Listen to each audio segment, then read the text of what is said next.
Our world is defined by spaces. Every day, with every movement, we make our way through a wide variety of different spaces, and there's an infinite array of ways to break them all down. Now, the first and most obvious way of thinking about space is thinking about the physical.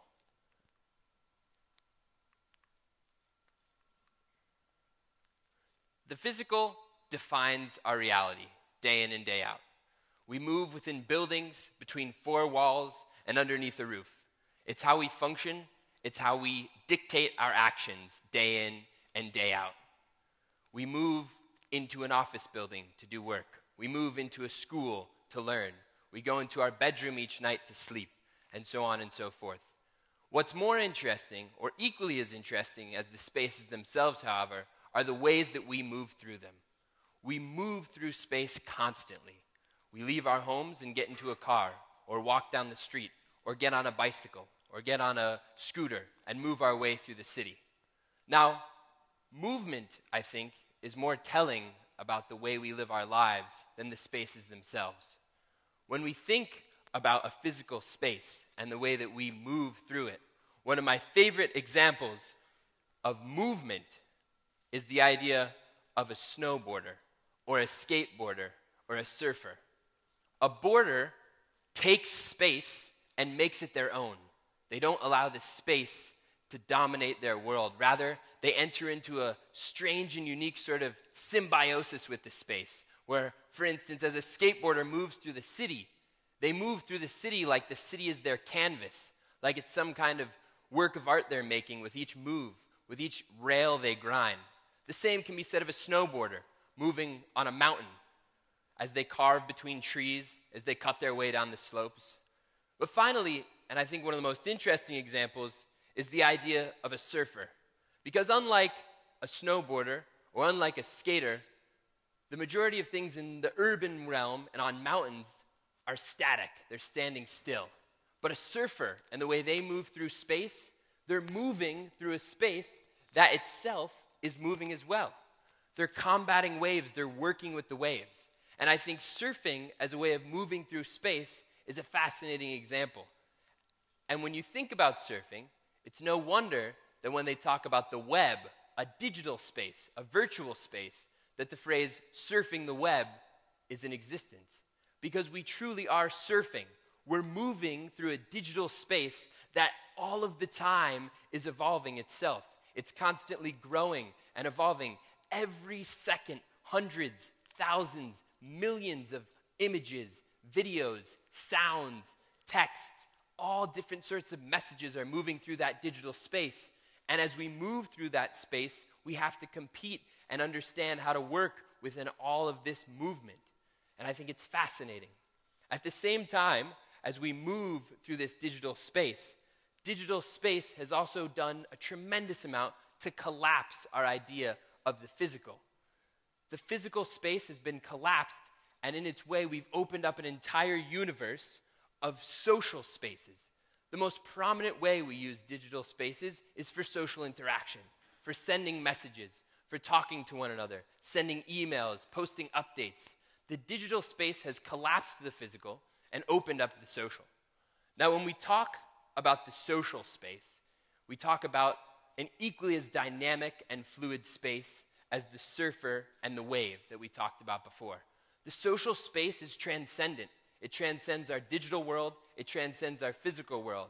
And the challenging part about it is that, at least within the physical world, there's something tactile. Within the digital world, we can see things on a screen and type them in and delete them. But within the social world, our sense of understanding, our sense of the way we engage with our social universe is always just out of reach. Just as soon as you think you have something pinned down, it can change without being able to see why or have a ton of control over it. Social spaces are fascinating in this regard, in that they truly are like a vast ocean. And there's a tremendous amount of ebb and flow as we move through that vast ocean. The way that the dynamics of our relationships, as they take place over geography, a physical space, and time, a space that many physicists are still trying to figure out, we have to constantly adapt and maneuver through it.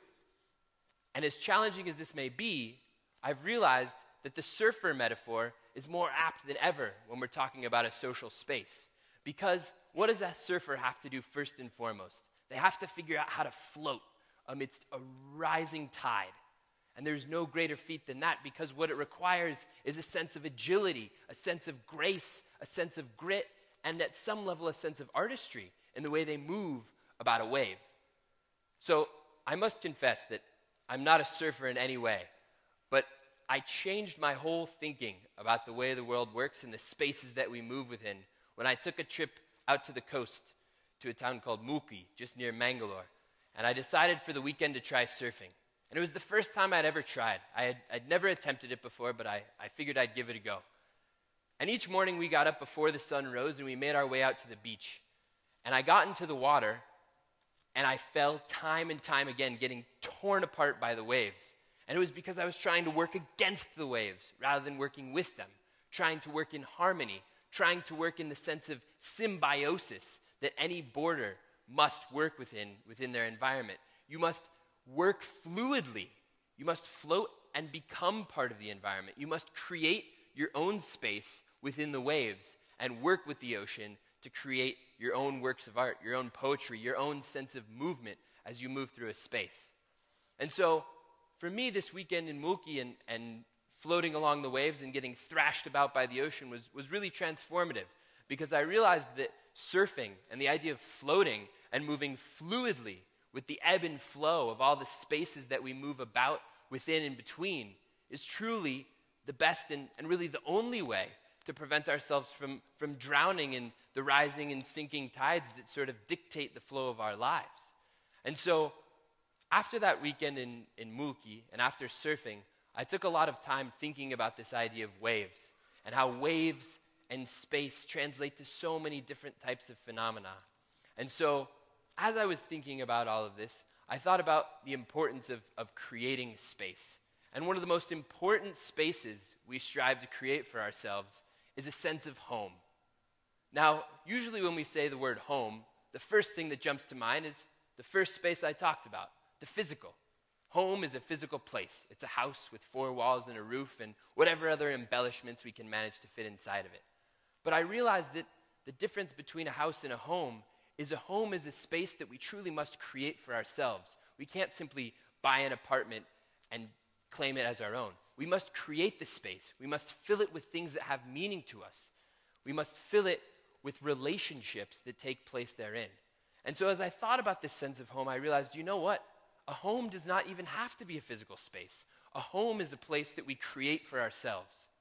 And so to finish, I would like to play a song that I wrote last year when I was thinking about this idea of home and realizing that home is just as fluid and dynamic a space as any other type of social space or other fast-moving, ebbing and flowing space that we might move through. And that home is truly about creating that space for yourself.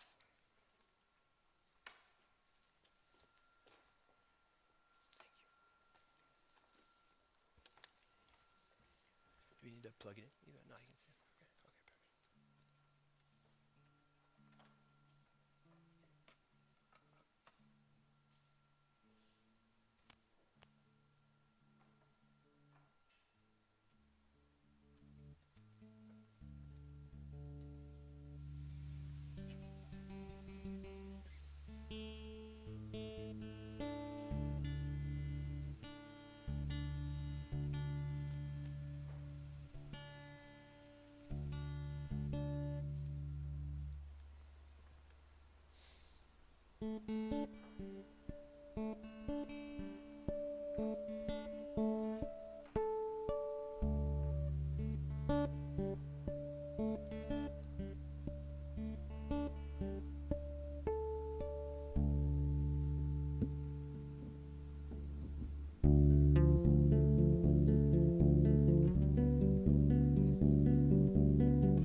Is now fluid, its cadence, the tide, a rhythm, an echo of where I reside. the space that I inhabit. I'm simply floating through, measuring the angles that lie between me and you, me and you.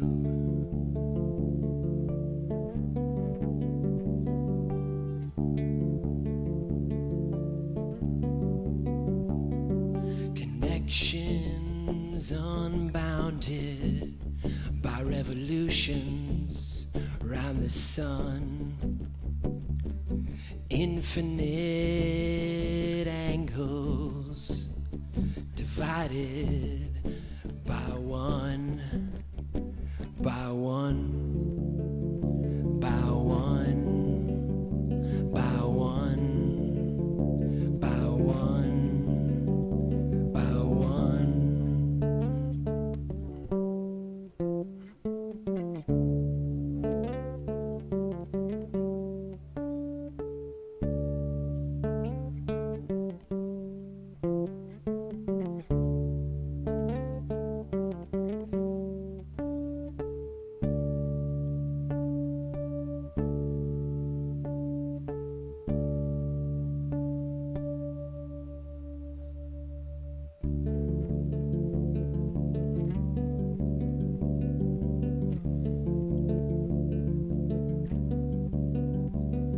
A stillness and a silence settle in my soul as essences and energies unite to form a whole. Those subtle shifts may change our course. Gravity will bring us round.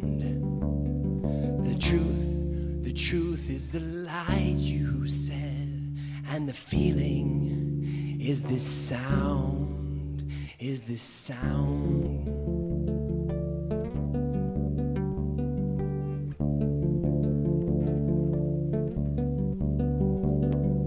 Harmony is compounded by mantras softly sung, interwoven oscillations resonate as one, as one, as one, as one, as one, as one.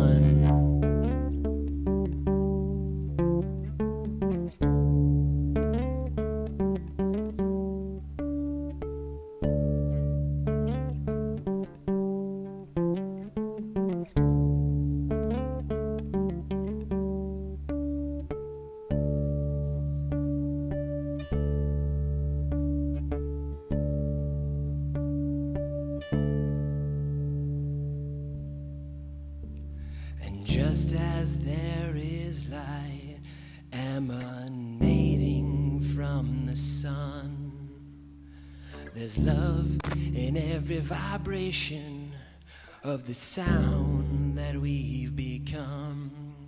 Yes, we've become nothing more than sound and rhythm and rhythm and rhythm and rhythm. A beating heart, a quiet mind, a silent soul. And as I float amongst these waves, I am silence, I am stillness, I am home.